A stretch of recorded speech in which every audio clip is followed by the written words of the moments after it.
All right, Ty, here we go. Okay, so first thing I see here is just format wise, we've got um, beginning of a paragraph, beginning of a paragraph. So those all have to be indented. So just, hit that tab key that looks like that on your computer, um, on your computer. That key right there, right there. Okay, that's the one. And here we go. I was lost, scared. My childhood was killed. Kill the Indian in the child was what they referred to it to in the residential schools. Back then, I never understood what we did to deserve this. The torture, the pain. Because what you could do there is just put a period and then a capital. This was no school. You cannot learn in fear nor think properly. I think just let's just do this. Let's just get rid of that. You cannot learn in fear. Period. These are good, simple sentences, and they really drive home. They create more of an impact when you say them. So keep that one simple. In the school, we weren't considered children. We were filthy Indians. They took us from our families, forced us to speak another language. They named us after numbers. They named me number 10. So again, single or simple sentence. They named me number 10. That is not my name, period. My name is Nata. I love that. I love that opening. It's so good. It's so impactful. What I would do here is maybe italicize. I was going to say before when I was reading this, I was going to say italicize here, all this stuff. But since this is the majority of the story, we'll have that be the italic because this is more of a flash forward than this is a flashback. Okay, so Nata, my mother called for me standing in front of the porch. Why are you covered in dirt? Come take a bath, she spoke to me in Cree. I stood up from the pond by my house and walked over to my mother, who had a very disappointed look on her face. My mother grabbed my hand and strolled towards our little bungalow. Inside, my cookum was making her famous soup and bannock for the entire family. Could you maybe describe her face?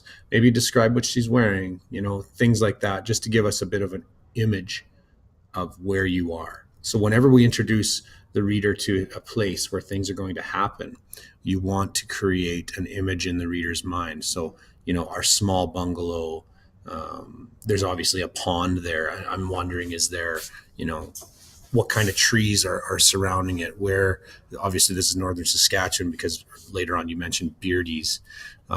What's going on here? Okay. Anyway, as we move on, Nutta, my cookum, gasped while staring at me covered in dirt and moss. She approached me and gently placed her hand onto my forehead. My cookum was always making sure none of us came down with a cold, maybe a fever, we could say, instead of a cold. Come on, my Nutta. Let's go get you cleaned up for dinner. My cookum spoke also in Cree. That's great. Love it. Great image. As I was pouring my soup into the bowl, a loud knock came from the door. My mother opened the door. To her surprise, it was a man.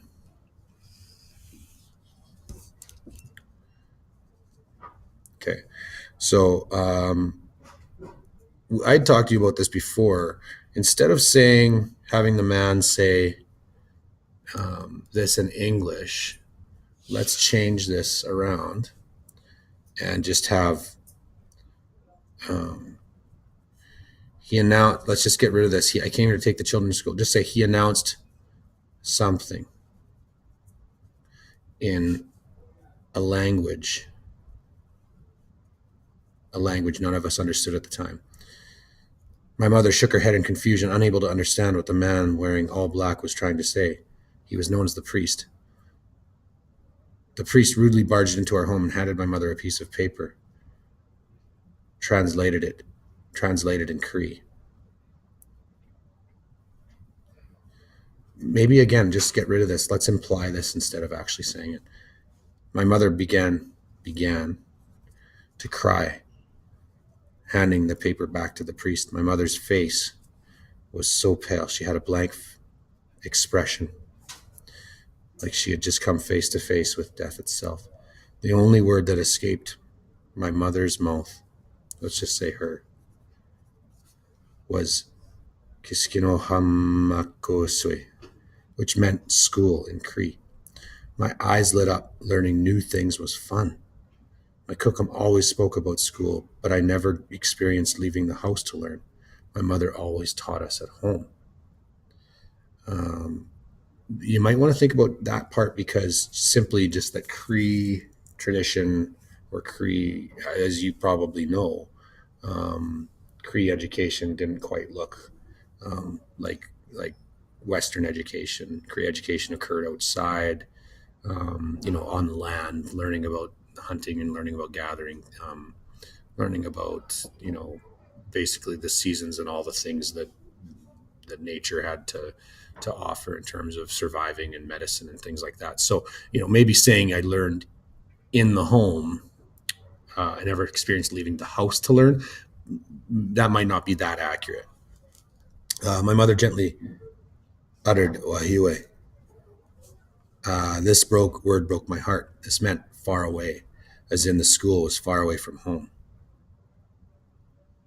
I hugged and kissed my mother and cookum goodbye. Okay, so maybe we skip here. This is something where they're not. Maybe we go to a new paragraph and we say, after packing, I hugged and kissed my mother and cookum goodbye, wishing I could see my mushroom and father one last time, but they were off working outside of Beardy's. Capitalize. We made our way to a huge airplane waiting outside the house.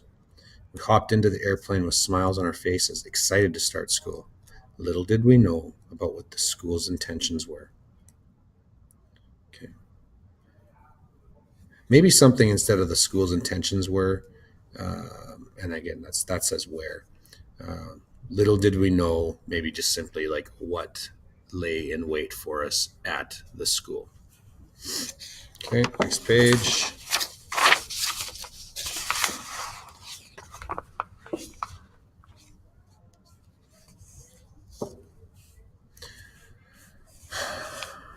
Once the plane landed,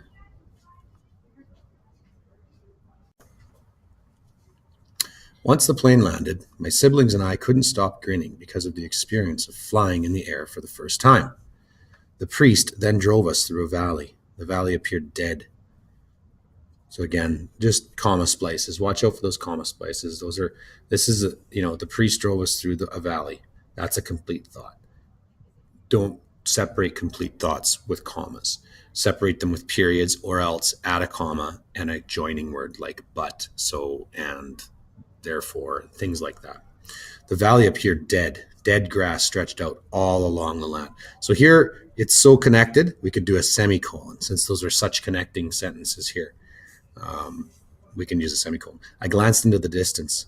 There appeared to be a small building.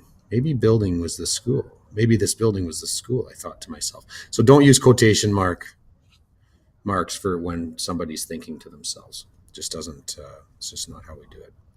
As we drove closer to the building, it appeared more and more big. Or could we say it grew. It grew bigger and bigger.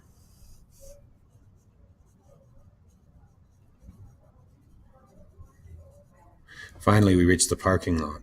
My body started to uncontrollably shake.